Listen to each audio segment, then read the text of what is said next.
Welcome back to Bath Racing, and we have another video recap from Soar Round 4 Amateur Open Sprint Race. This first part of the video is a 5-lap qualifying race, joined by the Pro Open Sprint, which is a completely separate race on its own. However, we all start at the same time here on the starting line.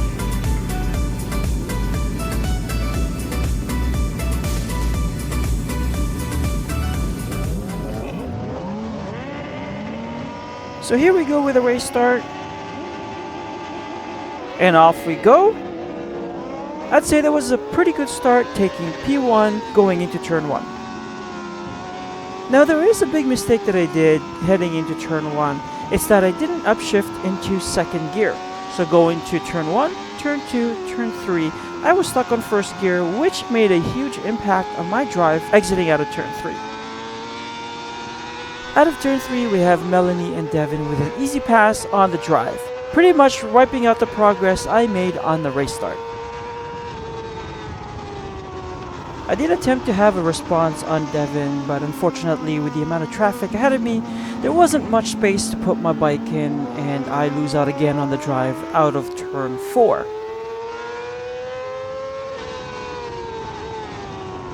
It's now halfway through the first lap and we are sitting in P3. Goal now is try and catch up to the lead group and not allow Melanie to get away.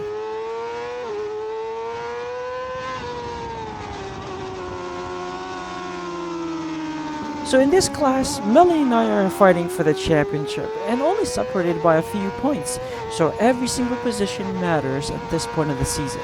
But first we have Devin ahead of us to contend with, so let the chase begin.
It was at this point that I'm starting to feel the urgency on making a move on Devin. It's about halfway through the race now, and that doesn't give me a lot of time in making some progress to try and catch up on Melanie.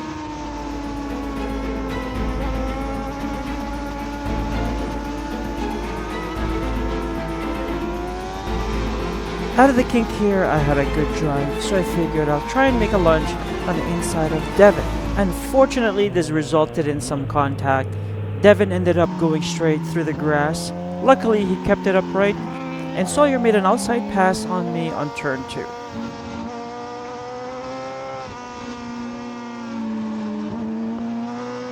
Because of that incident, I lost focus and affected my rhythm, which resulted in more mistakes throughout this qualifying race.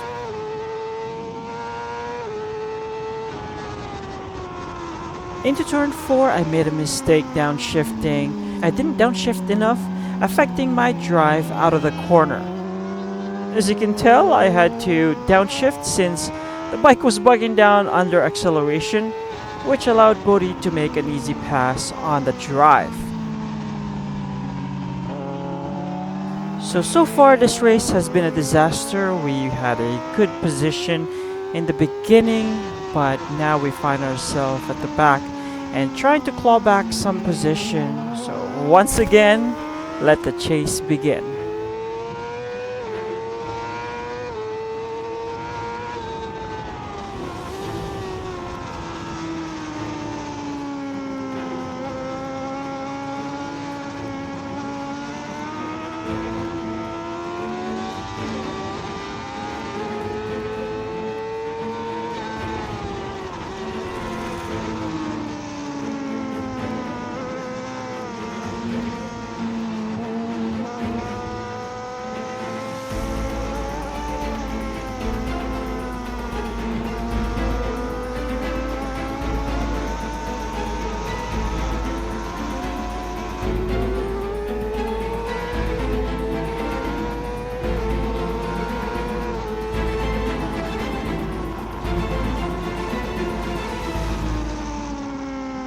We're still trying to close the gap with Bodhi, and unfortunately the time is running out, so we're going to try and make that move quickly.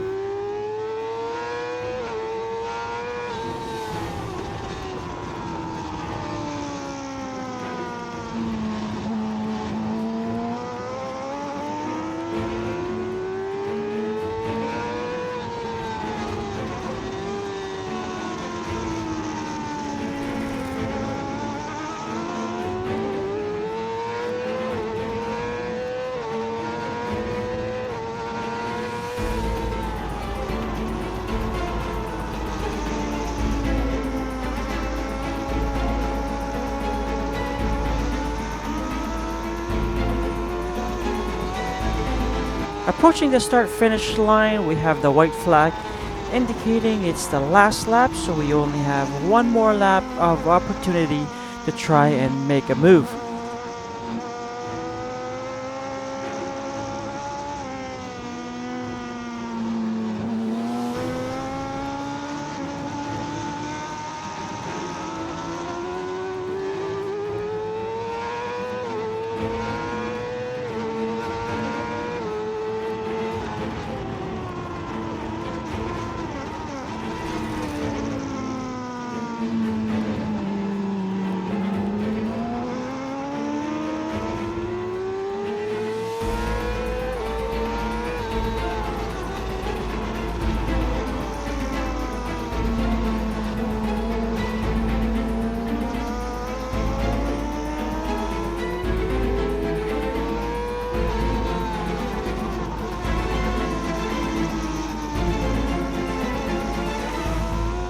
For the last time, onto the back straight. Unfortunately, we couldn't make anything happen to try and claw back some position from Bodhi. I guess I just lost my rhythm and really slowed down after the incident with Devin.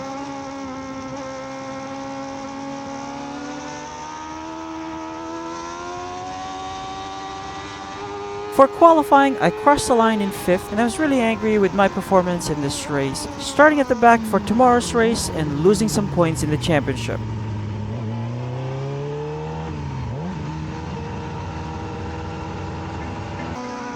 Moving on to Sunday's main race, we have 10 laps ahead of us. Due to some poor qualifying on yesterday's race, we will be starting at the back of the grid, so a good race start will be pretty critical on this race. Also worth mentioning that I managed to improve a couple of areas where I struggled the day before, which is turn 2, turn 3, and turn 4.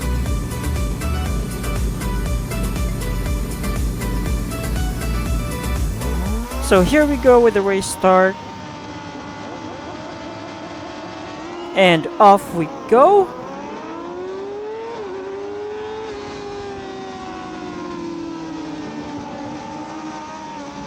So that was a pretty clean start. We have P3 out of turn 2, but more importantly, we have Devin and Melanie within striking distance. Onto the long straight, I tried to have a good drive and see if I could gain on Melanie, and perhaps I could make a move at the end of the straight. However, that gap was way too much to make a safe move, and that was, to be honest, overly ambitious to make it happen. So for now, we'll have to keep waiting and see if there's any opportunities along the way that might open up.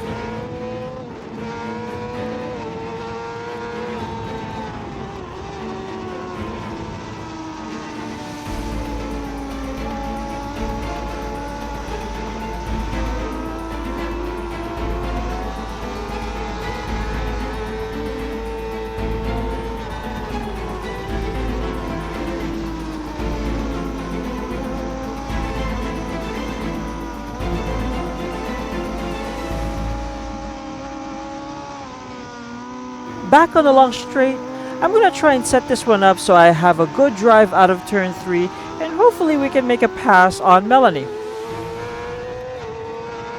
It was a good exit out of turn 3, making easy pass on Melanie. It also helps to have a little more horsepower. Regardless, we still have Devin ahead of us, so let's start the chase.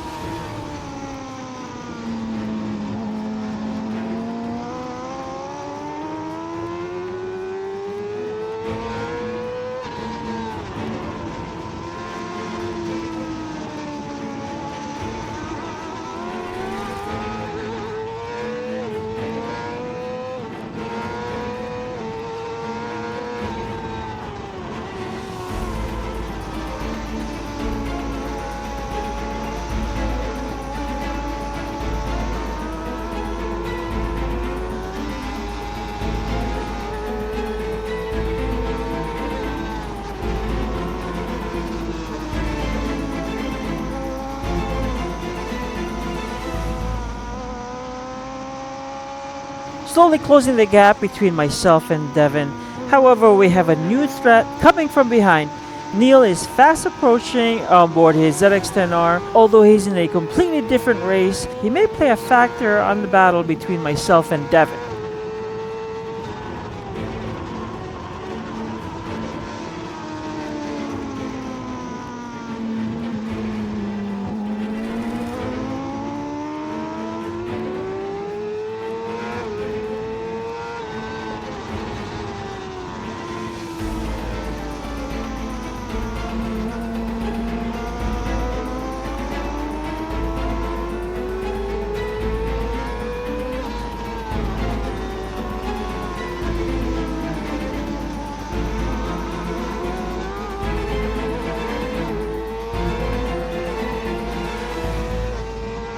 Neil made an easy work on the back straight. I was afraid that he was gonna pass me in some areas where it would affect my pace, but fortunately that was a nice clean pass and it didn't affect my pace at all. So the chase continues.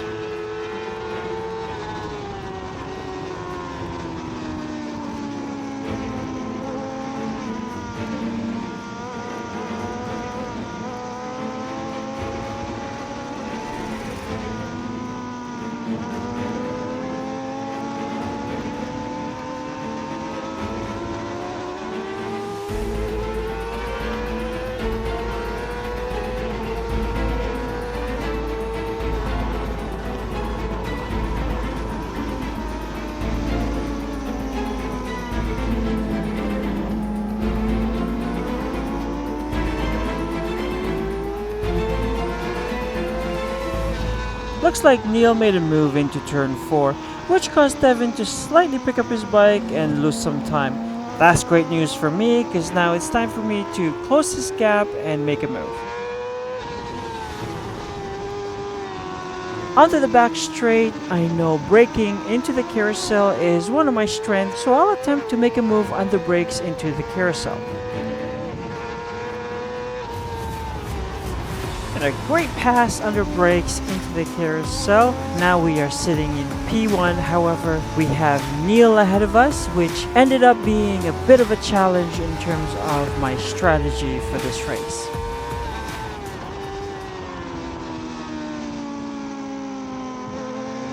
We are now right at the back of Neil, and it looks like he is starting to slow us down in the technical part of the track. And to top it off, we still have about 6 laps to go to try and defend the P1 position.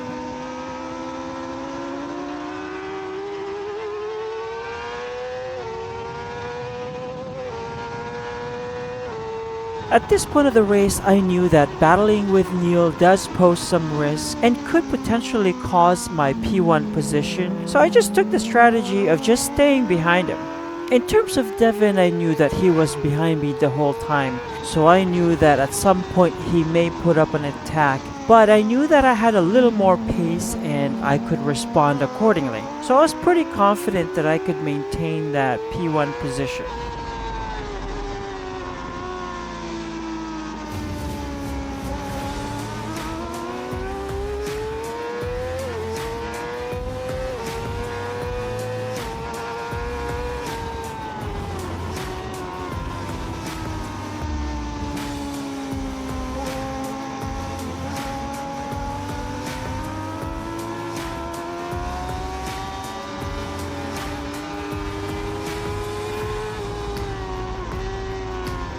While navigating the technical section of the track behind Neil, I had to ease off the throttle and adjust my pace. I figured it was a lot smarter to play it safe rather than risk a tangle by forcing a pass.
It was around here that I was really worried about Devin making a move, since it really slows me down quite a bit being behind Neil in this section of the track.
On the front straight, crossing the finish line, completing the 7th lap. That means we have a few more laps to go to try and defend the P1 position. I will be sticking with a strategy of sticking behind Neil and not engaging into a fight. Like I said earlier, I'm well aware that Devin is right behind me this whole time, so I'm expecting him to make a move any minute.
Back onto the front straight, crossing the finish line, completing our 8th lap and onto the 9th. So far, I've been pretty successful defending the P1 position, but I know that Devin is still on the hunt and still right behind me. And it was at this point where I started to push a little more and try not to give Devin an opportunity to make a pass.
Now for the final time, back onto the front straight, crossing the finish line, completing the 9th lap, and onto the 10th.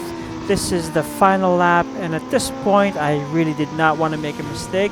I needed to make sure that this was clean, but little did I know that I had already opened up a pretty decent gap between myself and Devin. Regardless, I try to push as hard as I can on this lap to try and secure that win.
And finally, crossing the line and securing that victory, I was able to secure valuable points in the championship, and it was at this point where I believe the championship lead shifted towards my favor, so this was a pivotal point in the chase for that championship title.